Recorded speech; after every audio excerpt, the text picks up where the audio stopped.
Shalom, selamat berjumpa kembali dalam Renungan Harian Toraya, edisi Kamis 24 Juni 2021. Sebelum kita membaca dan merenungkan firman Tuhan, mari kita minta pertolongan dalam doa kita berdoa. Terpuji namamu ya Tuhan, kami berterima kasih atas pemeliharaan Tuhan yang senantiasa kami alami bersama. Pada saat ini kami akan membaca dan merenungkan firman kebenaran-Mu. Mampukan kami agar melalui firman-Mu saat ini boleh menjadi terang dalam kehidupan kami untuk senantiasa mengandalkan Tuhan dan melakukan apa yang Tuhan inginkan dalam hidup kami. Bersabdalah ya Tuhan, kami siap mendengarkan. Di dalam nama Tuhan Yesus kami berdoa. Amin. Bacaan kita pada hari ini, kita akan baca dari 1 Samuel pasal 20, ayat 1 sampai ayatnya yang ke-23. Firman Tuhan, perjanjian antara Daud dan Yonatan. Maka larilah Daud dari Nayot dekat Rama, sampailah ia kepada Yonatan lalu berkata, apakah yang telah aku perbuat? Apakah kesalahanku? Dan apakah dosaku terhadap ayahmu? Sehingga ia ingin mencabut nyawaku. Tetapi Yonatan berkata kepadanya, jauhlah yang demikian itu. Engkau tidak akan mati dibunuh. Ingatlah, ayahku tidak berbuat sesuatu, baik perkara besar maupun perkara kecil, dengan tidak menyatakannya kepadaku. Mengapa ayahku harus menyembunyikan perkara ini kepadaku? Tidak mungkin. Tetapi Daud menjawab, katanya, ayahmu tahu benar bahwa engkau suka kepadaku. Sebab itu pikirnya, tidak boleh Yonatan mengetahui hal ini, nanti ia bersusah hati. Namun, demi Tuhan yang hidup dan demi hidupmu, hanya satu langkah jaraknya antara aku dan maut. Yonatan berkata kepada Daud, apapun kehendak hatimu, aku akan melakukannya bagimu. Lalu kata Daud kepada Yonatan, kau tahu, besok bulan baru, maka sebenarnya aku harus duduk makan bersama-sama dengan raja. Jika engkau membiarkan aku pergi, maka aku akan bersembunyi di padang sampai lusa petang. Apabila ayahmu menanyakan aku, haruslah kau katakan, Daud telah meminta dengan sangat kepadaku untuk pergi dengan segera ke Betlehem, kotanya, karena di sana ada upacara pengorbanan tahunan bagi segenap kaumnya. Jika begini dikatakannya, baiklah, maka hambamu ini selamat. Tetapi jika amarahnya bangkit dengan segera, ketahuilah bahwa ia telah mengambil keputusan untuk mendatangkan celaka. Jika demikian, tunjukkanlah kesetiaanmu kepada hambamu ini, sebab engkau telah mengikat perjanjian di hadapan Tuhan dengan hambamu ini. Tetapi jika ada kesalahan kepadaku, engkau sendirilah membunuh aku. Mengapa engkau harus menyuruhkan aku kepada ayahmu? Tetapi jawab Yonatan, jauhlah yang demikian itu. Sebab jika aku ketahui dengan pasti bahwa ayahku telah mengambil keputusan untuk mendatangkan celaka kepadamu, masakan aku tidak memberitahukannya kepadamu?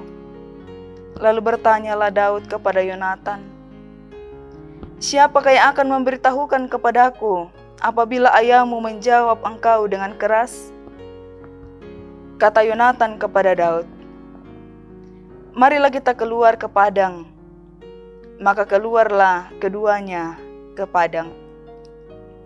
Lalu berkatalah Yonatan kepada Daud, demi Tuhan Allah Israel, Besok atau lusa, kira-kira waktu ini, aku akan memeriksa perasaan ayahku.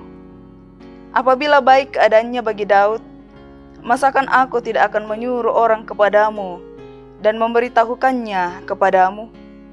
Tetapi apabila ayahku memandang baik untuk mendatangkan celaka kepadamu, beginilah kiranya Tuhan menghukum Yonatan. Bahkan lebih lagi daripada itu, sekiranya aku tidak menyatakan kepadamu dan membiarkan engkau pergi, sehingga engkau dapat berjalan dengan selamat, Tuhan kiranya menyertai engkau, seperti Ia menyertai ayahku dahulu. Jika aku masih hidup, bukankah engkau akan menunjukkan kepadaku kasih setia Tuhan? Tetapi jika aku sudah mati, janganlah engkau memutuskan kasih setiamu terhadap keturunanku sampai selama-lamanya. Dan apabila Tuhan melenyapkan setiap orang dari musuh Daud dari muka bumi, janganlah nama Yonatan terhapus dari keturunan Daud, melainkan kiranya Tuhan menuntut balas daripada musuh-musuh Daud. Dan Yonatan menyuruh Daud sekali lagi bersumpah demi kasihnya kepadanya, sebab ia mengasihi Daud seperti dirinya sendiri. Kemudian berkatalah Yonatan kepadanya, besok bulan baru, maka engkau nanti akan ditanyakan, sebab tempat dudukmu akan tinggal kosong. Tetapi lusa engkau pasti akan dicari. Engkau harus datang ke tempat engkau bersembunyi pada hari peristiwa itu, dan duduklah dekat bukit batu. Maka aku akan memanahkan 3 anak panah ke samping batu itu, seolah-olah aku membidik suatu sasaran. Dan ketahuilah, aku akan menyuruh bujangku, pergilah mencari anak-anak panah itu. Jika tegas kukatakan kepada bujang itu, lihat anak-anak panah itu lebih kemari, ambillah, maka datanglah, sebab demi Tuhan yang hidup, engkau selamat dan tidak ada bahaya apa-apa. Tetapi jika begini kukatakan kepada orang muda itu, lihat anak-anak panah itu lebih ke sana, maka pergilah, sebab Tuhan menyuruh engkau pergi. Tentang hal yang kita janjikan itu antara aku dan engkau, sesungguhnya Tuhan ada di antara aku dan engkau sampai selama-lamanya. Menjadi perenungan kita, sesungguhnya Tuhan ada di antara aku dan engkau. Manasa den tupuang lan Allah atah. Perjalanan hidup 2 orang kekasih biasanya diawali dengan janji yang kuat untuk tetap setia. Untuk meyakinkan keduanya, ungkapan hati sebagai ikatan ditandai, Tuhan ada di antara aku dan engkau. Dan ungkapan yang sama disampaikan Yonatan kepada Daud dalam 1 Samuel pasal 20 ayat 1-23, mengisahkan percakapan Daud dan Yonatan. Daud sedang dalam pelarian menghindari pembunuhan yang akan terjadi atas dirinya. Sampailah ia kepada Yonatan lalu berkata, apakah yang telah kuperbuat? Apakah kesalahanku? Dan apakah dosaku terhadap ayahmu, sehingga ia ingin mencabut nyawaku? Yonatan berusaha menghibur Daud, meyakinkan bahwa Daud tidak akan mati dibunuh, dan menyusun rencana untuk menyelamatkannya. Mereka mengikat perjanjian tentang hal yang kita janjikan itu antara aku dan engkau. Sesungguhnya Tuhan ada di antara aku dan engkau sampai selamanya. Kehadiran Yonatan menjadi satu bukti bahwa Tuhan hadir memperdulikan Daud. Sebagai penghibur dan sahabat bagi Daud, Perjanjian antara Yonatan dan Daud merupakan gambaran tentang perjanjian antara Allah dan Anak untuk orang-orang percaya.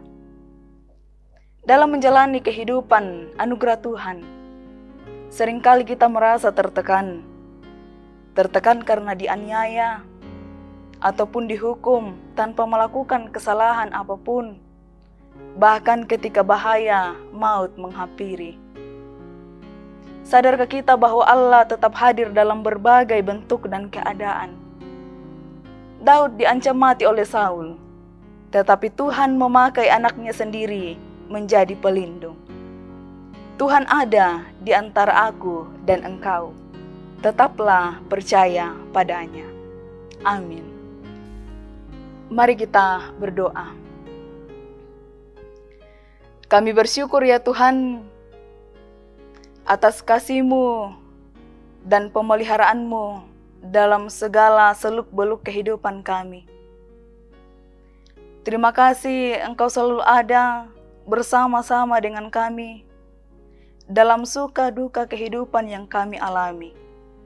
Dan kami percaya bahwa walaupun begitu berat pergumulan yang kami alami, Tuhan selalu bersama-sama dengan kami. Mampukan kami ya Tuhan, agar senantiasa kami boleh melakukan firman-Mu seturut dan sesuai dengan kehendak Tuhan.